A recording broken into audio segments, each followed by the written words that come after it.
I looked through the list carefully, searching for the perfect target. And then I found him. Robert, 80 years old, unmarried, no children. His file said he only had 6 months left to live. This was it, my jackpot. I started visiting Robert's room more often, making small talk, bringing him extra blankets, fluffing his pillows. He was a kind man, soft-spoken, with a tired smile. He told me stories about his life. How he built his real estate empire from the ground up, how he'd lost his wife 20 years ago, and how he never had any children. He was completely alone. I always thought nursing would be my calling, but nothing could prepare me for the reality of life as a nurse. The long shifts, the emotional burden, and worst of all, the never-ending financial strain. I was drowning in debt, and no matter how hard I worked, my paycheck seemed to disappear the moment I got it. My student loans, rent, credit card bills, it all felt like a noose tightening around my neck. Every day I saw rich patients come and go, patients who had more money than they knew what to do with. It wasn't fair. Here I was, working myself to the bone while they lay in luxury hospital beds, cared for in their final days with their wealth just sitting there waiting for no one. Many of them had no family, no heirs. They were just there, with their money doing nothing. And then it hit me. Why shouldn't I benefit from it? I wasn't asking for much, just enough to pull myself out of the pit I was in. But I knew I couldn't do it alone. That's when I thought of Linda. Linda had been a senior nurse for years, and she had access to the hospital's private files. If anyone could help me, it was her. One night after a grueling shift, I found Linda in the break room. Linda, can I talk to you for a minute? What's up? You look stressed. I hesitated, looking around to make sure no one could hear us. I'm drowning, Linda. The debt, I can't handle it anymore. I'm barely making rent, and my loans, it's too much. Sophia, we're all struggling. It's part of the job. You've got to push through. What if there's another way? A way we could make some real money? Linda looked suspicious, but she didn't walk away. She waited for me to explain. We see all these rich patients come in, right? Some of them don't have families. No one to leave their fortunes to. What if we took advantage of that? What do you mean, take advantage? You have access to the hospital files, right? The private records? I need a list of patients, the wealthy ones. People who are close to death. If you help me, I'll cut you in. I'm talking $5,000 a month, Linda. She looked shocked, and for a moment, I thought she might report me. Sophia, that's crazy. You're talking about what? Manipulating dying people? They're going to die anyway. I'm just helping myself survive. Look, $5,000 a month, that could change your life too. Linda looked conflicted, but I could see the gears turning in her head. She was tempted, just like I knew she would be. After a long pause, she finally agreed. Fine. But if we get caught, I'm denying everything. We won't get caught. It didn't take long for Linda to get me the list. Billionaires, CEOs, wealthy old men who were near the end of their lives. It was like striking gold. I looked through the list carefully, searching for the perfect target. And then I found him. Robert, 80 years old, unmarried, no children. His file said he only had 6 months left to live. This was it, my jackpot.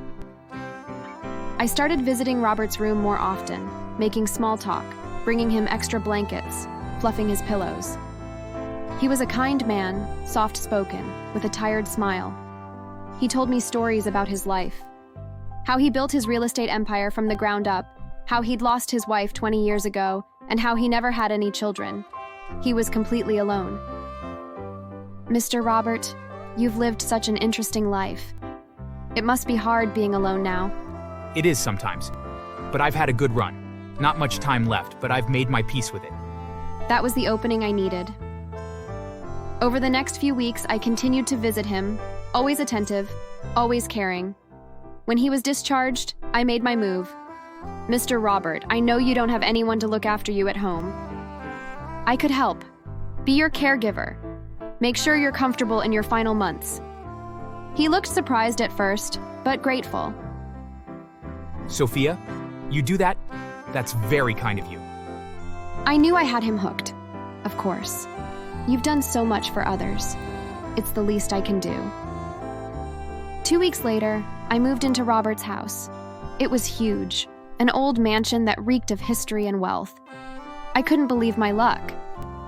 In the second month, I managed to seduce Robert and we began dating. He promised to leave all his properties to me, and I couldn't be happier. All I had to do was wait 6 months and everything would be mine. He even paid me so much monthly that I was able to send Linda her $5,000. I cooked his meals, helped him with his medications, and made sure he was comfortable. But as time went on, I realized something was wrong. Robert wasn't getting worse. In fact, he seemed healthier than ever. 6 months passed and he was still alive. I couldn't believe it. The doctors had said he only had a few months left. Why wasn't he dying? I started to panic. My plan was falling apart, and I needed the money now. That's when I decided to take matters into my own hands. I called Linda one night while Robert was sleeping. My hands were shaking as I dialed her number. Linda, I need your help. Robert isn't dying. It's been 6 months, and he's still fine. What are you talking about? The doctor said he had 6 months. I know, but he's still here. I need something to speed things up. There was a long pause on the other end of the line. Sophia, you're talking about murder. No, I'm talking about helping fate along. Look, he's going to die anyway. I just need him to die now. Linda was silent for what felt like an eternity. But finally, she gave in. There's a drug. It'll look like natural causes. I'll send you the name. I was so relieved as I ended the call. The next day, I went to the pharmacy and bought the drug. That night, I mixed the drug into Robert's juice and called him down for dinner. Here you go, Mr. Robert, just how you like it. He smiled at me, completely oblivious. Thank you, Sophia. You've been so good to me. I watched as he sat down in front of the TV, the glass of poison juice sitting on the table beside him. All he had to do was drink it, and in 2 hours, it would all be over. But he didn't drink.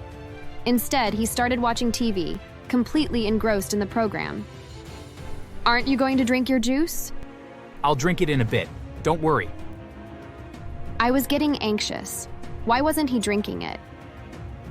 Just then, the doorbell rang. I opened the door to find 2 police officers standing there. Miss Sophia, you're under arrest for attempted murder. I froze, my mind racing. This couldn't be happening. What? No, there's been a mistake. I haven't done anything wrong. One of the officers stepped inside, and Robert handed him the glass of juice. She was going to poison me. I heard her talking to someone about it. My blood ran cold. How did he know? He had been asleep when I made the call. Mr. Robert? No. Please, you don't understand. I understand perfectly. You've been after my money this whole time. I heard everything. I tried to apologize, to explain, but it was too late. The officers handcuffed me. This wasn't how it was supposed to go. I struggled, pulling against the cuffs, my mind spinning with desperation. Please, wait. This is a mistake. I didn't do anything. But they didn't listen. They read me my rights. I was confused. How had Robert found out? How much had he overheard? I was trying to make sense of it all. They led me out of the mansion and into their car. I kept thinking about what I'd say, how I could talk my way out of this. Surely they had no real proof. Robert didn't drink the juice. Nothing had happened yet. I was panicking, trying to convince myself there was still a way out of this mess. But the second I was processed, it became clear that this was real. There was no waking up from this nightmare. They put me in a small, dark cell. The trial came quicker than I expected. The media got hold of the story, and soon enough, it was all over the news. Headlines screamed about the nurse who preyed on the dying, or the caregiver with a deadly plan. My face was plastered everywhere, every channel, every article. People I had worked with for years turned their backs on me. Some of them even testified against me, saying I had always been a bit too ambitious, that I had shown signs of greed. I couldn't even recognize myself in the reflection anymore. In the courtroom, I sat next to my lawyer as the prosecutor laid out every detail of my scheme, how I had manipulated Robert, how I had planned to inherit his fortune. They played the phone calls with Linda for the jury, and it was like hearing someone else speak. It couldn't have been me. The person on those tapes was cold, calculating, willing to do anything for money. But it was me. And everyone in that courtroom knew it. The worst part wasn't the trial.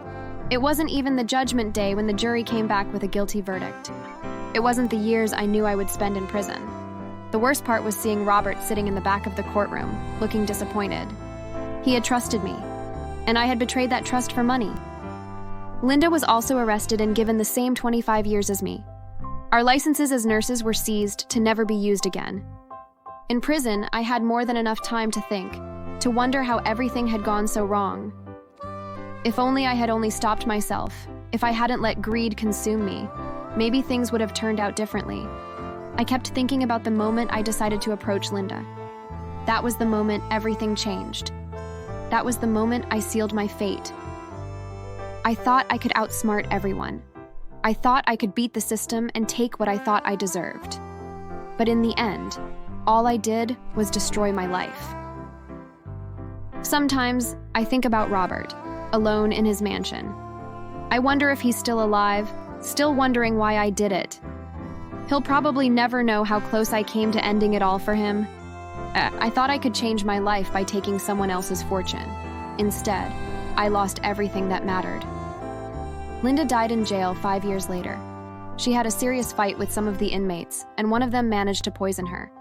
The person wasn't caught, so they couldn't get punished. I wish for death every day because I can't imagine how my life would be when I get out of jail. I was already popular for my crimes, so no one would employ me. I'm an orphan and wasn't close to any of my family members, so they didn't bother visiting me. How would I survive out there when I get out? The end of my story isn't a lesson in getting caught. It's a lesson in never letting yourself fall so deep that you think betraying trust and sacrificing lives is the only way out. Thanks for watching. Make sure to subscribe to Factoogle and leave a comment down below saying I subscribed, and we will try our best to reply to your comment.